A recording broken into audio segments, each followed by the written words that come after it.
Hi friends, Kerala PSCയുടെ microbiologist or bacteriologist exam category number 411/2023 Kerala water authority ഡിപ്പാർട്ട്മെൻറ്റിലേക്കുള്ള എക്സാമിന് അപേക്ഷിച്ചിട്ടുള്ള എല്ലാവർക്കും തന്നെ ഇപ്പോൾ കൺഫർമേഷൻ കൊടുക്കാനുള്ളൊരു ടൈമാണ്. നമ്മുടെ ജൂലൈ മാസത്തെ PSC കലണ്ടർ പബ്ലിഷ് ചെയ്തിട്ടുണ്ട്. അതുപ്രകാരം 22/4/2024 മുതൽ 11/5/2024 വരെ നമുക്ക് കൺഫർമേഷൻ കൊടുക്കാനുള്ള ഒരു ടൈമാണ് ഈ എക്സാമിന്. എക്സാമിൻ്റെ ഡേറ്റ് വരുന്നത് 29/7/2024 ഓൺലൈൻ ഓർ OMR എക്സാമും ഇംഗ്ലീഷ് മീഡിയവുമായിട്ട് വരുന്നുണ്ട്. ഇതിൽ നിലവിലുള്ള ആപ്ലിക്കൻസിൻ്റെ എണ്ണം 8244. അതുകൂടാതെ ഇതിൻ്റെ ഡീറ്റെയിൽഡ് സിലബസും ഇതിൻ്റെ കൂടെ തന്നെ നമുക്ക് അവൈലബിൾ ആണ്. ഇനി അതും കൂടെ നമുക്കൊന്ന് നോക്കാം. Microbiologist or bacteriologist exam category number 411/2023 syllabus, detailed ആയിട്ടുള്ള സിലബസ് എന്ന് പറയുന്നത്. അപ്പോൾ അതിൽ ഫസ്റ്റ് മൊഡ്യൂൾ നോക്കുകയാണെങ്കിൽ ഫണ്ടമെൻറ്റൽസ് ഓഫ് മൈക്രോബയോളജി ആണ്. 10 മാർക്കിനാണ് ചോദിച്ചിരിക്കുന്നത്. അതിലെന്തൊക്കെയാണ് ഇൻക്ലൂഡഡ് ആയിട്ടുള്ളത്? മൈക്രോബയോളജിയായിട്ട് ബന്ധപ്പെട്ട ഹിസ്റ്ററി, അതുപോലെ സയൻറ്റിസ്റ്റ് പല ആൾക്കാർ, അതായത് വ്യക്തികളായിട്ടുള്ള Louis Pasteur, Robert Koch, Alexander Fleming, അങ്ങനെ മൈക്രോബയോളജിയുടെ ഹിസ്റ്ററിയുമായിട്ട് ബന്ധപ്പെട്ട് കിടക്കുന്ന ആൾക്കാർ, പിന്നെ അതുപോലെ തന്നെ ഏറ്റവും ബേസ് ആയിട്ടുള്ള യൂക്കാരിയോട്സ് എന്താ, പ്രോകാരിയോട്സ്, അതിൻ്റെ ഡിഫറൻസ് എന്താണ്, ദെൻ ടൈപ്സ് ഓഫ് നമ്മളതിനെ എങ്ങനെ ക്ലാസിഫൈ ചെയ്യുന്നു, അതൊക്കെ നമ്മൾ ഏറ്റവും മൈക്രോബയോളജിയിൽ നമ്മൾ ഫസ്റ്റ് പഠിക്കുന്ന കാര്യങ്ങൾ. ദെൻ ബാക്ടീരിയൽ സെല്ലിൻ്റെ സ്ട്രക്ചർ എങ്ങനെയാണ്, അതിൻ്റെ സെൽ വാൾ കമ്പോണൻസ് എന്തൊക്കെയാണ്, cell membrane, inclusion bodies and surface structure, അങ്ങനെയുള്ള കാര്യങ്ങളൊക്കെയാണ് വരുന്നത്. ദെൻ ആൻറ്റിബയോട്ടിക്സിന് വരുന്നുണ്ട്. ആൻറ്റിബയോട്ടിക്സിൻ്റെ ക്ലാസിഫിക്കേഷൻ വരുന്നുണ്ട് ഈ ഒരു മൊഡ്യൂളിൽ. അതിൽ ഈ ആൻറ്റിബയോട്ടിക്സിൻ്റെ മോഡ് ഓഫ് ആക്ഷൻ എങ്ങനെയാണ്, ഡ്രഗ് റെസിസ്റ്റൻറ്റ് മെക്കാനിസംസ് എങ്ങനെയാണ് കാണിക്കുന്നത്, ആൻറ്റിബയോട്ടിക് സെൻസിറ്റിവിറ്റി ടെസ്റ്റുകൾ, അങ്ങനെയുള്ള കാര്യങ്ങളൊക്കെ വരുന്നു. ദെൻ മൊഡ്യൂൾ 2 എന്ന് പറയുന്നത് കൾച്ചർ മെത്തേഡ്, സ്റ്റെയിനിങ് ആൻഡ് മൈക്രോസ്കോപ്പിയാണ്. അപ്പോൾ ഫസ്റ്റ് മൊഡ്യൂൾ നമ്മൾ ബേസിക് ആയിട്ടുള്ള കാര്യങ്ങൾ പറയും. രണ്ടാമത്തെ മൊഡ്യൂളും 10 മാർക്കിന് തന്നെയാണ് വരുന്നത്. അതിൽ നമ്മൾ കൾച്ചർ മെത്തേഡുകൾ എന്തൊക്കെയാണ്, അതുപോലെ സ്റ്റെയിനിങ്ങും മൈക്രോസ്കോപ്പിയാണ് ഇമ്പോർട്ടൻ്റ് ആയിട്ട് കൊടുത്തിരിക്കുന്നത്. Culture medium, culture method, isolation of pure culture, പിന്നെ പലതരത്തിലുള്ള സ്റ്റെയിനുകൾ, പിന്നെ ഓരോ സ്റ്റെയിനിങ് ടെക്നിക്കുകൾ എങ്ങനെയാണ്, സ്ട്രക്ചറൽ ട്രെയിനിങ്. അപ്പോൾ നമ്മൾ ബാക്ടീരിയ സെല്ല് മാത്രമല്ല, ഓരോ സെൽ സ്ട്രക്ചേഴ്സിനെ സ്റ്റെയിൻ ചെയ്യുന്നത് എങ്ങനെയാണ്, അങ്ങനെയുള്ള കാര്യങ്ങളൊക്കെ ഈ ഒരു മൊഡ്യൂളിലാണ് ഉൾപ്പെടുന്നത്. അതുപോലെ തന്നെ ഡിഫറെൻറ്റ് ടൈപ്പ് ഓഫ് മൈക്രോസ്കോപ്പ്, നമ്മൾ fluorescent microscope, atomic force microscopy, scanning electron term എന്നൊക്കെ പറഞ്ഞിട്ട് നമ്മൾ പഠിക്കുന്നുണ്ടല്ലോ, അങ്ങനെയുള്ള ഡീറ്റെയിൽ മൈക്രോസ്കോപ്പിയായിട്ട് ബന്ധപ്പെട്ട കാര്യങ്ങളെല്ലാം ഇതിലാണ് വരുന്നത്. സ്പെസിമെൻ പ്രിപ്പറേഷനും എല്ലാം മൈക്രോസ്കോപ്പിയായിട്ട് ബന്ധപ്പെട്ട കാര്യങ്ങളല്ലേ. അപ്പോൾ അതെല്ലാം ഈ ഒരു മൊഡ്യൂളിലാണ് വരുന്നത്. 10 മാർക്കിനാണ് വരുന്നത്. ഇനി അടുത്തത് മൊഡ്യൂൾ 3 ആണ്. മൊഡ്യൂൾ 3 ഇൻക്ലൂഡഡ് ആയിട്ടുള്ളത് ബാക്ടീരിയൽ ഫിസിയോളജി ആൻഡ് മെറ്റബോളിസം ആണ്. അവിടെയും 10 മാർക്കിന് തന്നെയാണ്. ഇപ്പോൾ നമുക്ക് നോക്കുകയാണെങ്കിൽ എല്ലാം ഈക്വൽ ആയിട്ടുള്ള മാർക്ക് ഡിവിഷനാണ് നമ്മൾ കാണുന്നത് ഈ പറഞ്ഞ മൊഡ്യൂൾസിലെല്ലാം തന്നെ. ദെൻ ഈ ഒരു ഇതിൽ പറയുമ്പം ബാക്ടീരിയൽ ഫിസിയോളജി ആൻഡ് മെറ്റബോളിസം പറയുമ്പോൾ ബാക്ടീരിയൽ ന്യൂട്രീഷൻ, അതുപോലെ ന്യൂട്രീഷണൽ ടൈപ്സ്, ഈ ബാക്ടീരിയയുടെ എങ്ങനെ പ്രിസർവ് ചെയ്ത് നമ്മൾ ട്രാൻസ്പോർട്ട് ചെയ്യുന്നത്, അങ്ങനെയുള്ള കാര്യങ്ങളൊക്കെ.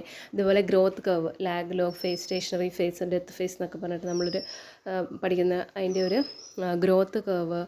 ദെൻ മൈക്രോബിയൽ ഫോട്ടോസിന്തസിസ് നടക്കുന്നത് എങ്ങനെയാണ്, എൻസൈം ഫാക്ടേഴ്സ്, അതുപോലെ തന്നെ ATP GTP NADP അതിൻ്റെയൊക്കെ റോള്, അതുപോലെ carbohydrate metabolism, glycolysis, alcohol fermentation, TCA cycle, ഇതെല്ലാം വരുന്നത് നൈട്രജൻ ഫിക്സേഷൻ, അങ്ങനെ തുടങ്ങിയ മെറ്റബോളിസമായിട്ട് റിലേറ്റഡ് ആയിട്ടുള്ള ബാക്ടീരിയയുടെ ബന്ധപ്പെട്ട് കിടക്കുന്ന ടോപ്പിക്കുകളെല്ലാം ഈ ഒരു മൊഡ്യൂളിലാണ് വരുന്നത്. മൂന്നാമത്തെ മൊഡ്യൂളിൽ 10 മാർക്കിന് വരുന്നു. ദെൻ മൊഡ്യൂൾ 4 എന്ന് പറയുമ്പം ഇമ്മ്യൂണോളജിയാണ് 10 മാർക്കിന് വരുന്നത്. 10 മാർക്കിന് ഇമ്മ്യൂണോളജി പറയുമ്പം ഇൻഫെക്ഷൻസ്, അതായത് type of immunity, innate immunity ഉണ്ട്, അക്വേർഡ് ഇമ്മ്യൂണിറ്റി ഉണ്ട്, cell and organs involve in immune response ഉണ്ട്, ആൻറ്റിജൻസ്, ടൈപ്സ് ആൻഡ് പ്രോപ്പർട്ടീസ്, ഇമ്മ്യൂണോളജിയുമായിട്ട് ബന്ധപ്പെട്ട എല്ലാ കാര്യങ്ങളും, ELISA, western blot, radioimmunoassay, cytokines, cell mediated cytotoxicity, blood groups, haematology വരുന്നുണ്ട് അതിനകത്ത്, ബ്ലഡ് ട്രാൻസ്ഫ്യൂഷൻ, അങ്ങനെയുള്ള കാര്യങ്ങളെല്ലാം വരുന്നുണ്ട്. ദെൻ അത് 10 മാർക്കിനാണ് അപ്പോൾ ഇമ്മ്യൂണോളജി പറയുന്നത്. ദെൻ മൊഡ്യൂൾ 5 മൈക്രോബിയൽ ജെനറ്റിക്സ് ആണ് വരുന്നത്. അതും 10 മാർക്കിന് തന്നെയാണ് വരുന്നത്. അതിൽ ബാക്ടീരിയൽ ക്രോമസോം അതിൻ്റെ സ്ട്രക്ചറും കാര്യങ്ങളൊക്കെ വരുന്നു. അതുപോലെ തന്നെ ജെനറ്റിക് എക്സ്ചേഞ്ച് മെക്കാനിസം, ബാക്ടീരിയയിൽ എങ്ങനെയാണ് ജെനറ്റിക് എക്സ്ചേഞ്ച് നടക്കുന്നത്, കോൺജുഗേഷൻ, ട്രാൻസ്ഫോർമേഷൻ, ട്രാൻസ്ഡക്ഷൻ തുടങ്ങിയ കാര്യങ്ങളൊക്കെ പഠിക്കാനുണ്ട്. പിന്നീട് module 6 bio instrumentation and molecular biology techniques ആണ് വരുന്നത്. 10 മാർക്കിന് വരുന്നുണ്ട്. അതും basic principles and applications of centrifugation, അതുപോലെ തന്നെ ഇലക്ട്രോഫോറസിസ്, എസ്റ്റിസ് പേജ്, അങ്ങനെയുള്ള കാര്യങ്ങളൊക്കെ ഈ ഒരു 6th മൊഡ്യൂളിൽ 10 മാർക്കിന് വരുന്നുണ്ട്. Beer Lambert's law, PCR, RFLP, RAPD, DNA fingerprinting, DNA footprinting and DNA sequencing തുടങ്ങിയ കാര്യങ്ങളെല്ലാം വരുന്നത് ഈ ഒരു മൊഡ്യൂളാണ്, 6th മൊഡ്യൂളിൽ. ദെൻ മൊഡ്യൂൾ 7 എന്ന് പറയുമ്പം ഇൻഡസ്ട്രിയൽ മൈക്രോബയോളജിയാണ്. 10 മാർക്കിന് തന്നെയാണ്. General concepts of industrial microbiology, fermentation വരുന്നുണ്ട്, ഡിഫറെൻറ്റ് ടൈപ്സ് അതിൻ്റെ കാര്യങ്ങൾ, ഫെർമെൻറ്ററുകൾ, ഡിഫറെൻറ്റ് ടൈപ്പ് ഓഫ് ഫെർമെൻറ്ററുകൾ, അങ്ങനെയുള്ള കാര്യങ്ങളെല്ലാം പറയുന്നുണ്ട്.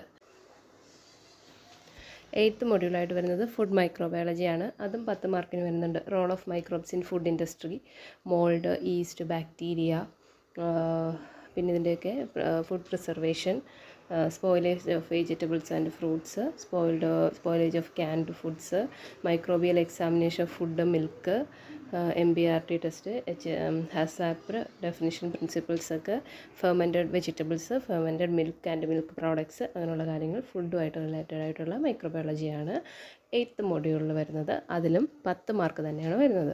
ഇനി മൊഡ്യൂൾ 9 നോക്കുകയാണെങ്കിൽ മെഡിക്കൽ മൈക്രോബയോളജിയാണ് വരുന്നത്. അതിനകത്ത് beneficial and harmful microbes properties, pathogenicity and lab identification of ഈ പറഞ്ഞിട്ടുള്ള ഓർഗാനിസംസിൻ്റെ എല്ലാം തന്നെ staphylococci, streptococci, pneumococcus, Neisseria, Corynebacterium, Bacillus, Clostridium തുടങ്ങി ആ പറയുന്ന താഴെ പറഞ്ഞിട്ടുള്ള എല്ലാ ഓർഗാനിസംസിൻ്റെയും പ്രോപ്പർട്ടീസും പത്തോജനിസിറ്റിയും അതുപോലെ തന്നെ ഐഡൻറ്റിഫിക്കേഷൻ കാര്യങ്ങളെല്ലാം നമ്മൾ പഠിക്കാനുണ്ട്. ദെൻ അതിനുശേഷം അതിൻ്റെ എല്ലാം പ്രിവെൻഷനും കൺട്രോളും, ബാക്ടീരിയൽ ഇൻഫെക്ഷൻസിൻ്റെയൊക്കെ അതെല്ലാം പഠിക്കാനുണ്ട്. ദെൻ അതും 10 മാർക്കിനുണ്ട്. മൊഡ്യൂൾ 10 എന്ന് പറയുമ്പം microbiology of air, water and സോയിലാണ് വരുന്നത്.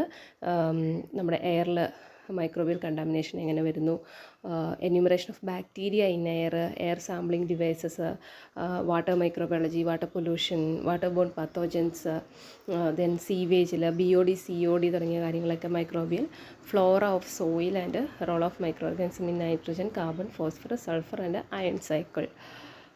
ദെൻ അങ്ങനെ plant microbiomes, bio fertilizers, microbial control of pest and disease, അങ്ങനെ പറഞ്ഞിട്ടുള്ള കാര്യങ്ങളാണ് 10 മാർക്കിന് വരുന്നത്. അപ്പോൾ എല്ലാ മൊഡ്യൂൾസും ഒരുപോലെ ഇമ്പോർട്ടൻ്റ് ആയിട്ട് 10 മാർക്ക് ഡിവൈഡ് ചെയ്ത് മൈക്രോബയോളജിയുടെ എല്ലാ ഫീൽഡുകളും കവർ ചെയ്യുന്ന ഒരു കംപ്ലീറ്റ് ആയിട്ടുള്ള ഒരു സിലബസാണിത്.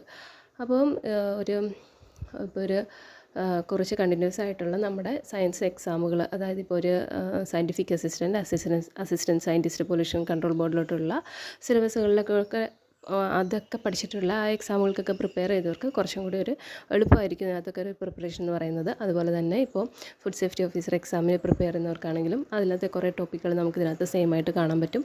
അപ്പം അടുത്തതിലൊക്കെ ആയിട്ട് നമ്മുടെ ഈ ഒരു സയൻസ് ഫീൽഡിൽ ഉള്ള PSC പരീക്ഷകൾക്ക് പ്രിപ്പയർ ചെയ്തുകൊണ്ടിരിക്കുന്നവർക്ക് കുറച്ചും കൂടെ എളുപ്പമായിട്ട് പറ്റുന്ന ഒരു പരീക്ഷ, എളുപ്പം എന്നല്ല പറയുന്നത്, എന്നാലും ഏറെക്കുറെ സിലബസിൽ നമുക്ക് ടോപ്പിക്കുകളൊക്കെ സെയിം ആയിട്ട് അവിടെ ഇവിടെയൊക്കെ ആയിട്ട് കാണാൻ പറ്റുന്നുണ്ട്. അപ്പോൾ കുറേയൊക്കെ നമുക്ക് പെട്ടെന്ന് കവർ ചെയ്ത് തീർക്കാൻ പറ്റുന്ന രീതിയിലായിരിക്കും അങ്ങനെ പ്രിപ്പയർ ചെയ്തിട്ടുള്ളവർക്കാണെങ്കിൽ. അല്ലാത്തവർക്കാണെങ്കിലും മാക്സിമം പ്രിപ്പയർ ചെയ്യാൻ നോക്കുക. മൈക്രോബയോളജി ഫീൽഡിൽ നിന്നുള്ളവർ മാക്സിമം ശ്രമിക്കുക. എല്ലാവർക്കും all the best. Thank you.